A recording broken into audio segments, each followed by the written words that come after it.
Swanandi, packing सुरू झाली बाळा? हो. आमचा फोटो भरलास की नाही? आठवण येईल ना आमची? आई अर्थात. बाई तू गेल्यानंतर मी हे घर कसं सांभाळणार देवच जाण. काळजीच वाटते मला. आणि खास करून आपल्या छोट्या पिल्लूची, सुष्मिताची. ही 2 वर्षानंतर लग्न होईल त्या मुलीचं, पण पोरकटपणा अजूनही गेला नाहीये तिचा. काय करायचं? राहू दे ग, लहान आहे पण समजूतदार आहे, शिकेल हळूहळू. हो बाई, हळूहळू कळतील तिला सगळ्या गोष्टी. श्रीमंत घरची सून होणार आमची स्वानंदी. मला माहिती आहे तुझ्यावर मोठमोठ्या जबाबदाऱ्या पडणार आहेत, पण माहेर विसरू नकोस. गरीब आहे बाई तुझं माहेर. जमेल तशी मदत करत जा. स्वानंदी, मी ना आपल्या बाजूच्याच बिल्डिंग मध्ये ना 3 BHK फ्लॅट बघितलाय. छान आहे अगं, मस्त आहे एकदम. आई अगं हे खूप मोठं काहीतरी बोलतेस तू. थांब जरा, आपल्याला रोहन बाबा आपल्याला सगळ्यांना एकत्र मिळून बोलावं लागेल याबद्दल. ते तुम्ही ठरवा आणि तुम्हीच विचार करा. कळलं ना? मला 3 BHK पाहिजे म्हणजे पाहिजे. तू बोल त्यांच्या बरोबर. अरे किती दिवस मी असं या कुरड्यामध्ये राहायचं, तू सांग स्वानंदी मला. आणि मला एक सांग, तुला मोठं घर मिळालंय कोणामुळे? तुझ्या नवऱ्यामुळे. मग माझ्या नवऱ्याने मला मोठं घर नको का द्यायला? आयुष्यभर वाट बघत बसायची का मी? हे नाही चालणार. नाही, असं नाही म्हणायचंय मला. फक्त एवढे मोठे निर्णय असे पटकन नाही घेतायत. जरा आपल्याला ठरवावं लागेल. फक्त डिस्कशन करत बसणार नाहीये मी कृती पण करणार. का आयुष्यभर फक्त हेच करत बसायचं? आल्यावर बोलणार आहे मी तुझ्या बाबांसोबत. आता सगळी ती गोव्याला जायची तयारी करा. आपल्याला ते सगळं काम पहिल्यांदा महत्वाचं आहे. स्वानंदी, खूप मोठं नशीब काढलेस तू. गेल्या जन्मीचं एवढं मोठं पुण्य घेऊन आलीस तू बाई. एवढ्या मोठ्या घरामध्ये तू सून बनून जाणार आहेस. मी पण माझे ना असे बाकीचे असे छोटे छोटे कपडे पण घेते, म्हणजे छोटे कुर्ती वगैरे, बाकी काही नाही. म्हणजे गोव्याला असं लग्नाच्या मध्ये मध्ये आपल्याला समुद्रावर जाता येईल ना. मी तर मस्त एन्जॉय करणार बाबा तुझं लग्न. गोवा. नंदू, काय ग, आवरलं का? मी घरातलं जरा बघते, किचन मधलं आवरते. बसा बोलत. नंदू, हे तुझ्या एन्व्हायरमेंटल सायन्स मधल्या डॉक्टरेटचं सर्टिफिकेट. ही फ्रेम राहिली होती, ही पण ठेव. आणि सासरी गेलीस ना की तिथे लाव बरं का. आणि या क्षेत्रातलं तुझं काम तसंच चालू राहू दे. वृद्धाश्रमाचं सुद्धा काम सोडू नकोस, ते सुद्धा सुरू राहू दे.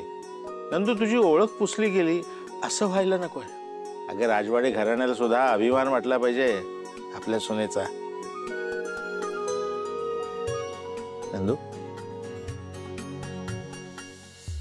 तुझ्याशिवाय राहणार नाही ग मला. सवयच नाही ना तुझ्याशिवाय राहण्याची. कसा राहू?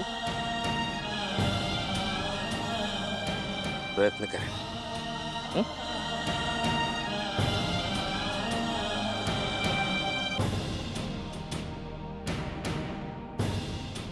तब्येत सांभाळा स्वतःची.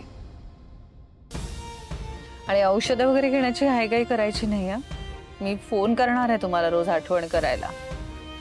रोहनला सोडणार आहे आता तुमच्यावर. ऐकलंच खरे, सगळं तुला करायचंय आता. ताई, I'm going to miss you, ताई.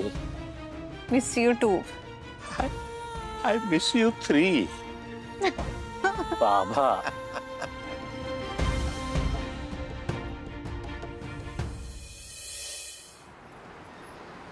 नाही, आम्ही इथे शेजारच्याच बिल्डिंग मध्ये राहतो. असं परवडणार नाहीये असं काही नाही आम्हाला. आम्ही घेऊ शकतो, पण असं एकदम ना एक रकमी द्यायला होणार नाही. आता 20 लाख म्हणजे जरा खूप होतात ना. म्हणून म्हटलं की 5-5 लाख असं महिन्याला दिलं तर चालणार आहे का? तसं नाही होत मॅडम. माझे मिस्टर पडले रिटायर्ड पर्सन, 2 मुलांची लग्न तोंडावर आहेत, म्हणून असं एकदम होत नाही हो द्यायला. माझे होणारे जावई कोण आहेत माहिती आहेत का? समर राजवाडे. ती बिझनेसमॅन. तेच. आणि त्यांची बहीण आहे ना, ती आमची होणारी सून, माझ्या मुलाची बायको. अहो, मग पूर्ण टोकन अमाऊंट भरायला काय प्रॉब्लेम आहे? अहो, राजवाडे मोठी असते. 20 लाख म्हणजे नथिंग आहे त्यांच्यासाठी. तू म्हणजे जावयाकडनं पैसे घ्यायचे? शोभत नाही आम्हाला. अहो, आम्ही स्वाभिमानी माणसं आहोत. असं करायचं का? नाही. तसं आम्ही नाही करू शकत. फक्त काय आहे म्हणजे त्यांचं नाव याच्यासाठी घेतलं की मी पैसे देऊन थोडेसे पळून जाईन बुवा, असं नको तुम्हाला वाटायला. विश्वासार्हता, विश्वास बसला पाहिजे ना तुमचा माझ्यावर, म्हणून म्हटलं. नाही मॅम, मी ना सरांशी बोलते आणि कळवते तुम्हाला. आत्ताच नाही का कळणार? नाही मॅडम, थोडा वेळ लागेल. या तुम्ही, मी कळवेन तुम्हाला. बरं, पण सांगा त्यांना, म्हणावं देऊन टाका फ्लॅट. कशाला उगीच घासाघीस, नाही का? चांगली पार्टी आहे म्हणावं, देतील पैसे. सांगा. हो नक्की. ओ गॉड हेल्प मी. डॉल, ही एकच पर्स घेणार आहेस का तू? आणि बाकीच्या सगळ्या डिझायनर पर्सेस? नाही, त्याच्यासाठी आणखी 2-4 बॅग्स करावे लागणार आहेत. अजून 2-4 बॅग्स? या. ओ माय गॉड, एवढ्या बॅग्स? अजून 2-4 वाढणार आहेत. व्हॉट? धीरा, तू ह्या सगळ्या बॅग्स घेऊन सासरी चाललीयस की परदेशात? मम्मा, यापेक्षा पण निम्म्या बॅग्स घेऊन गेले होते ना ग मी सासरी माझ्या. हो, कारण तुला गरजच नव्हती ना. तुझा नवरा श्रीमंत आहे ग. लग्नाआधीच तुला काय हवं नको, तू फक्त त्याला बोट दाखवायचीस की मला हे हवंय, की घरात हजर करायचा तो. त्यामुळे तुला एवढ्या बॅग्स कॅरी करायची गरजच नव्हती. पण रोहन गरीब आहे ग. So she has to. तिला हे सगळं घेऊन जावं लागणार, कारण तिकडे ती डिमांड नाही ना करू शकणार. म्हणजे काय, तर मी गरीब घरात लग्न करून गेले नाही. ताई, will you please keep quiet? मला जरा पॅकिंगमध्ये फोकस करू देत ना. एवढं सगळं घेऊन चाललीयस, तुला वेळ तरी मिळणार आहे का हे सगळं वापरायला? नाही, मी वेळ काढेन. ओके, मी वेळ काढेन. हो, पण समजा आता उद्या जर तुला कुठे बाहेर फिरायला जायचं असेल तर त्यांच्याकडे एक साधी गाडी सुद्धा नाहीये ग. ऐक ना ताई, ऐक काय ना, की माझं सासर आहे, सो मी बघून घेईन ना. आणि तसंही ज्याच्याशी तुझा संबंध नाही आहे त्यामुळे कशाला पडतेस तू? So chill. ओके, संबंध कसा नाही अगं, ह्या घरात कोणाला तरी प्रॅक्टिकली विचार करावाच लागेल ना. तू तर तुझ्या डोळ्यात प्रेमाची पट्टी बांधून बसलीस. हे बघ अदिरा, मी तुला स्पष्टच सांगते, तू ह्या लग्नातून आहे ना बॅकआउट कर. नाहीतर मी लिहून देते, तू 6 महिन्यात डिवोर्स घेऊन परत येशील. Enough is enough.